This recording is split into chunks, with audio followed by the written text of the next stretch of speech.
With me here is the 2024 Fiat 500e. It's a car that is designed to be a city car first. So the last thing that Fiat really expects its owners to do is go on long highway trips. Why is that? Because with its 40 kilowatt hour battery, it's only EPA rated for 149 miles on summer tires, or only 141 on these all seasons. But that's not going to stop us from seeing how far this Fiat 500e can drive in our 70 mile an hour range test. Let's get started. I've been getting right around 4 miles per kilowatt, so I'm actually setting a destination that's 75 miles away in hopes that I can get there and back on a single charge. But I don't know.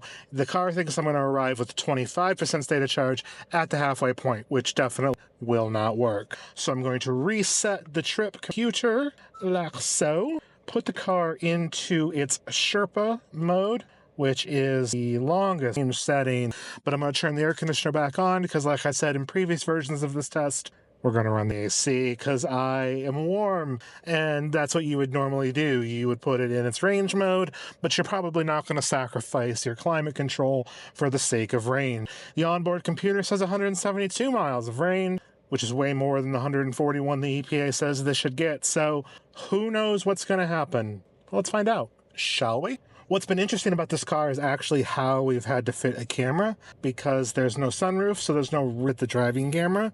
So it's attached to the rear hatch. And as a result, it also thinks that I'm in portrait mode. So this video may have a lot of bars on this side. You never know. Let's get out on the highway speeds and get this test started, where I'll go over a few interesting facts about Sherpa mode. Here's a fun fact about Sherpa mode. You have to push past the kickdown to go faster than 50 miles an hour. That's interesting, because the speed limit on this road is the target speed for this test, which is 70 miles an hour. That's 20 miles an hour quicker than the Sherpa load maximum speed. So we're probably getting no benefits of the Sherpa right now. None. But what are you going to do? What are you going to do? So this Fiat 500e is kind of a lot of money for what it is, but it is a two-door city commuter car with a whole lot of style. Unlike the last Fiat 500 that was sold in the United States, this one is built in Torino, Italy, which means it is not eligible at all for the federal EV tax incentive. Boo. The only way you'll be able to take advantage of it at all is if you lease. Looking at some lease rates this morning before I left, it's in the $300 amount range compared to what you can get from some of the eGMP cars right now, or even a Tesla Model 3. Little on the pricier side, but I'll admit none of those cars have nearly as much style as the 500e. So the EPA quotes this car's range at 149 miles from its 42-hour battery pack, and if you get the all-season tires, which are free fitty, that lowers the range to 141 miles. Now you might be saying, well, wait, aren't all-season tires like somewhat better? Like, aren't the other tires a little too sticky? That's where tire science comes into this. And actually, a good set of summer tires should, like in not track-focused summer tires, but just a good set of summer tires should provide you the best performance in the wet as well as in the dry. And the all seasons have to be manufactured a little differently to accommodate things like snow. Turns out. One other advantage of doing these types of trips, as I've talked about on EQE, is we get to test the car's driver assistance functionality. Well, this is the product red 500e version, which means it doesn't have adaptive cruise control. It has sort of some basic lane departure, lane centering stuff, not particularly intrusive, but there is no like real level 2 drivers. Now, if you get one of the inspired by models for $3,500 more, you will get level 2 ADAS, so you'll get adaptive cruise control and what. That extra $3,500 gets you either, I believe it's the inspired by music or the inspired by, I don't know, culture, life, art, I don't remember what the other one is.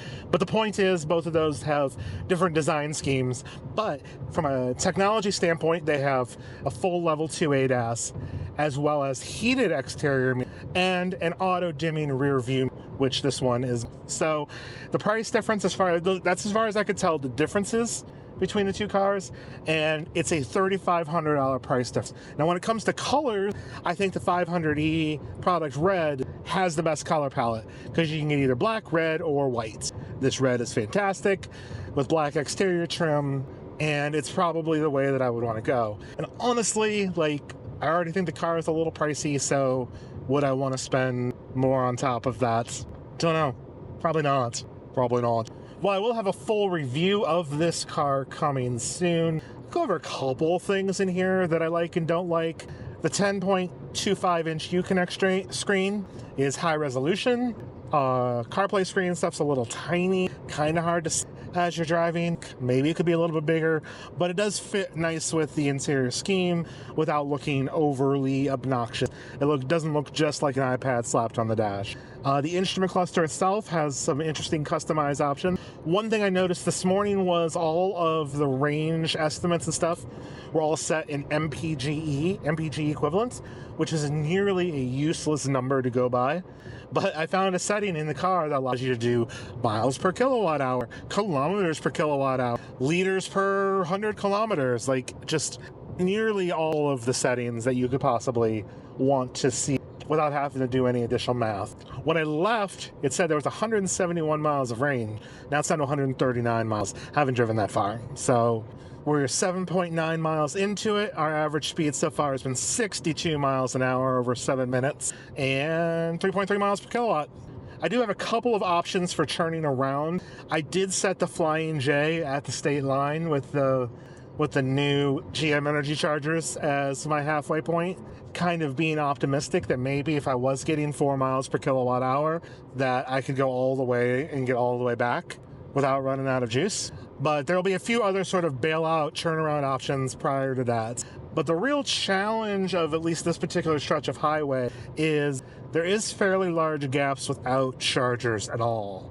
Once you get into Indiana, chargers get pretty regular, but other than the charging station that I stopped at to film the start of this video where I topped off, and the one that's 56 miles away, near-ish the state line, there isn't really any other easily available DC fast chargers because it's the middle of cornfield country. So maybe this car was shock and awe, surprise and delight, and go over 150 miles. I would genuinely be impressed if it were capable of doing. Again, the speed of our test, we're targeting 70 miles an hour. That means in some cases we might be going a little bit faster, in other cases we're going to be going a little bit slower, but over our average for the whole trip we are hoping to be right at 70 or within a mile per hour or two difference. This car also doesn't have blind spot monitoring, but the exterior mirrors are like huge for a car this size. So there's not really a blind spot issue, but that may also be an option for or a standard feature in the Inspired by cars that's not on this one. I mean, this really is designed to be the base car. My only real complaint though about the interior is some of it feels a little cheap. The stalks for like the wipers and the headlights and the turn signal feel really... I understand that the Fiat 500 is supposed to be a cheap car, but this is not a cheap car. So I'm a little put off by that, but otherwise I like it in here. I like the body colored sort of plastic trim pieces quite a bit. I like the physical buttons for the climate control. Yeah, after you spend a week in a car that has the the gear selector on the column, you start to think that every gear selector should be on the column. But the buttons down here are okay. They're a good alternative, I suppose. I do notice sometimes you have to press the start button twice to start the car. That's weird. The car also, I'm pretty sure, plays Joy to the World when you turn it off, and plays some other kind of music the first time you drive. When you reach the top speed of the pedestrian warning, it plays a jingle. I don't know why. I don't know what the jingle is either. It says in the press materials that it plays this music, but I don't know what the music is. I swear it's Joy to the World, but I'm also Facebook friends with the head of Fiat North America, and not convinced that it's Joy to the World. I'm convinced it's Joy to the World. What does he know? He just runs the brand. I do have an inquiry, though, in with Fiat on like what it actually is playing. I do like on the trip computer, though, that it does show you your average speed. Because like I said, we're trying to target 70 miles an hour. Now that's difficult sometimes because you have traffic that maybe will slow you down some. Sometimes you're in the left lane and gotta speed up a bit. So we're really working on trying to get that 70 average rather than aim for a target of like 75 and always hit below it. Also 70 miles an hour is the speed limit, so there you go. But a little over 21 miles into it, our average speed is 69 miles per hour, and we're getting 3.5 miles per kilowatt hour, which won't be enough. Might be close though, doing some rough math. The last time I took this route, I did lose some more range than I thought on the way back. So I believe it's kind of mostly downhill to the state line, and then it's mostly a little bit uphill back to where we start. I will also say that the car is pretty quiet. It's louder than the Mercedes, and obvious, but there isn't a ton of wind noise. I mean, the car is not super aerodynamic. It's kind of just like a little bubble on wheels, but it seems to handle the wind pretty well. And I'm only talking particularly loud because I want to set a road noise base for when I go to cut the video. I can cut out all the parts that I'm not talking. So I'm talking a little bit louder now just because of that. But not because my passenger would need to hear me talk this loud. Again, I have a cherry limeade Celsius, 280 milligrams of caffeine, because yeah, hashtag not sponsored. So far, traffic has been reasonably cooperative, though I still wish the car had adaptive cruise control. I don't know if it's worth the $3,500. It probably is. But that's part of making this a real-world range test. Like, yeah, I probably should run it at night, but there's a lot of truck traffic on this road at night, so it's not necessarily less crowded. And it's supposed to be reasonably realistic. Like, you know, you're trying to take a road trip. You want to know how far your car is going to go. But you aren't going to necessarily sacrifice things like air conditioning unless you're going to hypermile. And I'm not Wayne Gertis, so I'm not going to be hypermiling. The Trailhawk Grand Cherokee passed me just to dive into the lane to pay with their ticket through the toll booth that they've been warned about for the past 6 miles. Driving isn't an active chore for some people. It needs to be an active task. You need to be paying attention. Like the fact this Lexus that I just overtook is now speeding up. Probably because they're like, oh, you just got passed by a 117 horsepower Fiat 500e. Oh, now it's going to sit in my blind spot. Thanks. Thank you. Let's run through some stats quick, shall we? This Fiat 500e has a 117 horsepower, 162 pound-feet of torque on the SAE adjusted scale. Like I said before, 149 miles if you have the summer, 141 EPA if you have the all-season. It's a 42 kilowatt hour battery pack with a peak charging rate of 85 kilowatts. We will be testing that with our EV Pulse Charging Challenge. This car here, as it sits with delivery, is $34,095, and the Inspired My models are $37,595, or a difference of $3,500. As far as I could tell, the auto-dimming mirror, heated exterior mirrors, and adaptive cruise control level 2 ADAS is what you get for that extra $3,500, in addition to different styling and paint options. So that may be for you. We're now 35 miles into the journey. Our average speed is a little over at 71 miles per hour, and we're getting 3.5 miles per kilowatt hour. Onboard computer anticipates 104 miles remaining, 103. It's 37 miles to our destination, so we shouldn't have the 75 miles to get back. But will we? I tried to pull the map display up on the center cluster because I've got this destination set with the built-in navigation, and it says the map display is temporarily unavailable. Why? Truckload of Cybertruck. Saw one on the road today too. They're not as common here in Northern Ohio as they are at other places. It should be no surprise that this Fiat 500e is less comfortable than that Mercedes I was in. But really the comfort, I think, comes down to the wheelbase. Because it's so short, when you hit a bump, like the front wheels are still off the ground when the back wheels kind of hit. I mean, not off the ground, but like the suspension's a little, less loaded. And I think it gets kind of this more of a bouncy feel.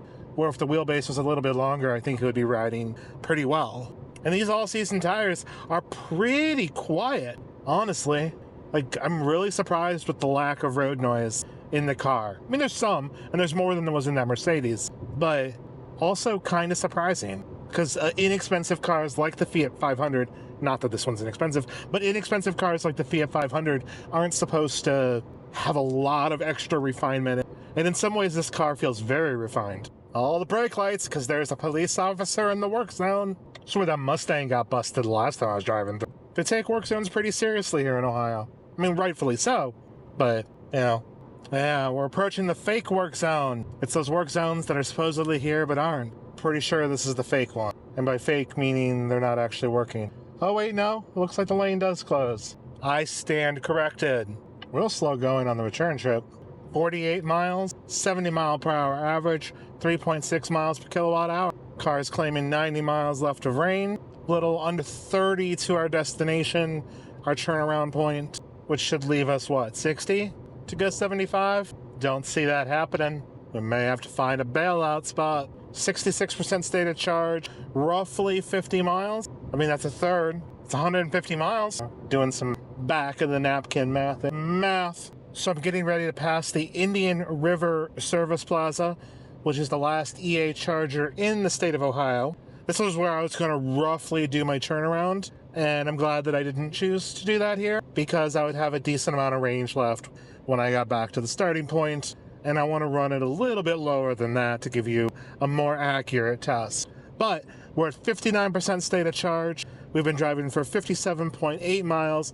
Our average speed is right on the nose at 70 miles an hour, and our efficiency has increased now to 3.7 miles per kilowatt hour. I know that if I can get to 4 miles per kilowatt hour, right now it's at 3.7. I don't know if I'm going to be able to get those extra 0.3 just based on our average speed. 14 miles to the turnaround point, 56% state of charge. If I can get there with 50 or less, or 50 or more, again, I might be in a good spot. I could also be colossally hosed and going to need to call AAA. We'll see. Not a ton of bailout. I would be really disappointed if today is the first day after running these cars solo for years, that today would be the day that I have to call Reds. Suppose I could cheat, sneak some electricity in while you guys aren't looking. I'm not going to do that, but... Oh, it's a crop duster. It's fun watching those pilots work, because they do some real interesting maneuvers. I know you can't see it on the camera, but it's pretty cool. I don't know, I have questions about crop dusting, other than it looks fun. 69.1 miles in, 51% state of charge, 70 miles per hour average, 3.7 miles per kilowatt hour, 59 minutes and 24 seconds. Not gonna have it. I think that's the reality of the situation. But I won't stop at the turnaround point. I'll go to the other service plaza opposite of the Indian River and assess things there. Flying through hyperspace ain't like dusting crops, boy. Let's see the Flying J sign. We will get turned around, set the new destination in navigation. This navigation doesn't know that this traffic pattern has changed. Don't blame it. 0.3 miles, exit right, it's deep. The exit is open. We're gonna take it in our route. Our average speed has fallen off a bit as I sit here waiting to turn left in the biggest traffic jam ever. Sit rep now that we're back onto the highway. Our average speed has now dropped to 67 miles per hour, so we will have to make up a little bit, but we did increase to 3.8 miles per kilowatt hour. 62 miles of range left. We've driven 77.9, 78, so probably going to not have enough. So we've set Tiffin River as the destination. According to the map display, I do not have enough energy. Well, I just set the destination as the next service plaza. I'm not sure if I'm going to have enough energy, so I'll have to evaluate when we stop. The onboard map that grays stuff out does not think that I'll make it. I think it needs to not be such a pessimist. All right, so I put in, instead of the charging station where we started, just on the other side of the freeway, I put in the Flying J station that's a little bit closer. Now, it says it's 60 miles away and that I have 50 miles of range, so it's not looking great. It says I will need to charge before I get there. My average speed is 68 miles per hour right now at 3.8 miles per kilowatt hour, and it's adamant I'm not going to make it. I'm going to prove it wrong, or not. If I do make it, that would be 148-ish miles of range at highway speed on this battery. That would be pretty impressive. I will lose some average speed, though, getting off of the highway, going through that toll plaza, potentially waiting for the stop sign that I wouldn't have if I went to the charging station another 5 or 6 miles up the road. I just don't think I'll make it to that charging station another 5 or 6 miles up the road. So I'm gonna try to get my average speed back up to 70 to accommodate for that slowdown. Because again, I'm trying to do an average target speed of 70 miles an hour. If I'm 1 over, 1 under, it's not as big of a deal. 2 under, it's starting to get a little excessive. So I'd like to be able to pull in with an average speed of 69, nice 70 miles an hour. I also just don't know how conservative the battery guessometer is either. Because at 3.8 miles per kilowatt hour, I should have enough range at 42 kilowatt hour, I think. I was under the understanding there'd be no math. The guessometer still thinks I'm going to be 10 or 11 miles short.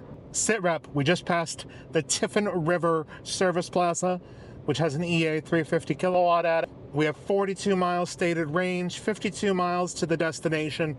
Remember, this isn't our initial destination, but one that's a little bit closer mileage-wise. I've upped our speed a tiny bit. We're at 3.8 miles per kilowatt hour, and our average speed is still at 68 miles an hour. The car is still very adamant that I will not. Again, I'm not trying to cheat this in any way.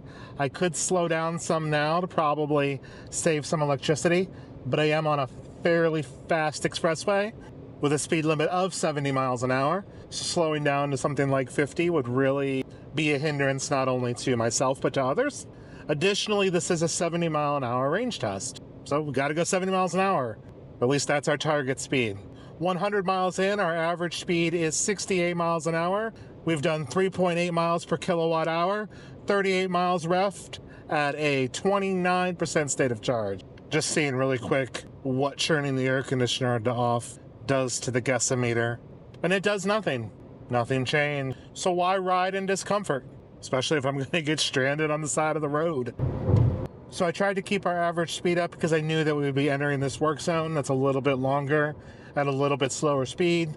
However, I'm still at 68 miles per hour, 3.8 miles per kilowatt hour. This slower speed will help with my range, of course, but it's going to hinder my average speed, which, again, you go to war with the army you have, not the army you want. Of course, I didn't expect traffic to come to a complete stop either. It wasn't at a complete stop when I went by going the other way. Just a small public service announcement. I don't mean to police how people drive, but if you are on a road trip and your partner, spouse, significant other in the passenger seat has their feet up on the dash, you should tell them to not do that. Not because it makes the dash dirty or anything like that, but if, heaven forbid, that front airbag deploys, you're going to break your pelvis. So it's 29 miles to my destination. That would be 149 miles of pretty much all highway range. There's no way this car will do that. That's EPA mix, right? It says there's 18 miles left in the battery. But at 3.8 miles per kilowatt hour, you take 3.8 times 42. What is 3.8 times 42? Let's get the calculator out and do some math. 3.8 times 42 should equal 159 miles of range. 159.6. I've gone 122.4. I should have 37.2 miles of range left, and I've got 37 miles indicated. Or 27 miles. So I should have 10 extra miles of range. Based on math. Do you trust math? Do I trust math? I guess we're gonna find out together. Now, if it's not 42 kilowatt hours usable, then we might be charge level low. Some systems may be unavailable. Charge battery. I mean, if there's not like 10 extra miles in this, I'm out of luck, right? But I mean, there's gotta be, because math. Still wish I had adaptive cruise control. Some systems may become unavailable. Charge the battery. AC still running, so I would imagine that would be one of the first systems the car would want to cut. We're at 130.6 miles, 68 miles per hour average, 3.8 miles per kilowatt. I was hoping to get that speed bumped up to 69 or 70, but we were just stopped for too long at that stop sign, I believe. And I have a feeling the car is going to force me to wheel up at some point to preserve battery. But still an impressive performance. I expected to be at 130 miles out of 141 combined. I really thought that we'd be done for by now. The all-season tires are just not as efficient, and highway speeds over, 55, you lose efficiency pretty quick. Yet here we are, powering through, chugging along. It's being a little Sherpa, gonna guide me to the safety of the charging station. Now the exit that I'm passing now was one that said it was impossible to make it to when I looked at the smoke chart that shows you, how much range you have. So just throwing that out there, that part of the system might be a little conservative.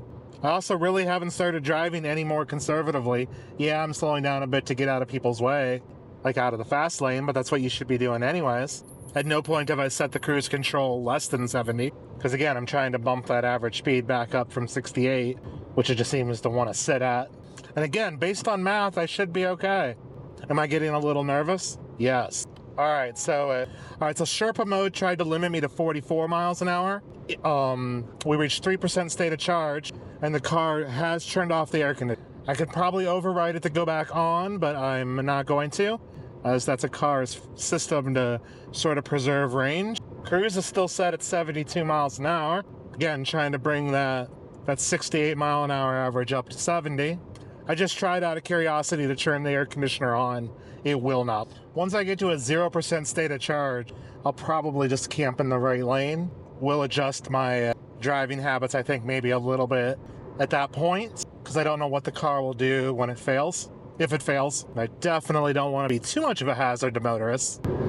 Still not having problems keeping up with traffic or overtaking. Our average speed is now up to 69 miles per hour as we pass 0% state of charge. At 141 miles, this should have been the EPA range for combined driving, and I've exceeded it in highway driving. We're also up. It says battery level depleted. Stop the vehicle safely, or it'll turn off soon. I've got one more exit to go, 8.8 miles. I'm up to 3.9 miles per kilowatt hour.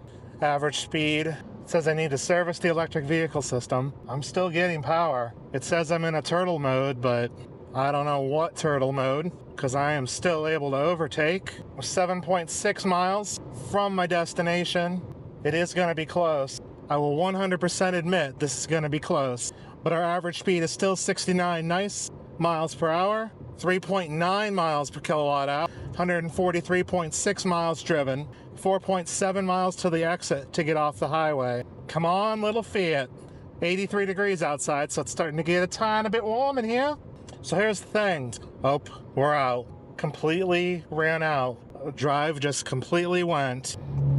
It didn't limit power, it didn't do anything, it just completely went. Less than 3 miles from the exit, 8 miles from the next service plaza. It says service the charging system. Well, alright, this looks like as safe as place as ever to pull over. Well, this is the first time I've ever needed a tow truck, ever in my life. Though it's not the Fiat's fault.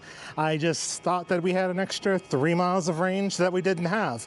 Fortunately, I had AAA and it didn't cost me anything for the tow, but if I would have had to pay for that tow out of pocket, it would have been $120 to go 3 miles and then roughly $5 a mile after that. So it could have been an expensive afternoon. But the Fiat itself did exceptional because, according to the EPA, this car should have only done 141 miles on mixed driving, that's highway and city, on these all-season tires. We did 145 miles at 69 miles an hour average at 3.9 miles per kilowatt hour.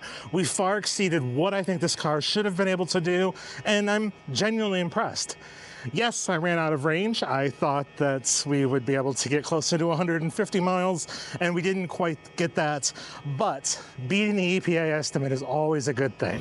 I'm currently using one of the EVgo Flying J chargers. To learn more about these chargers, and if it's really the charging utopia, click on my first look video right over here.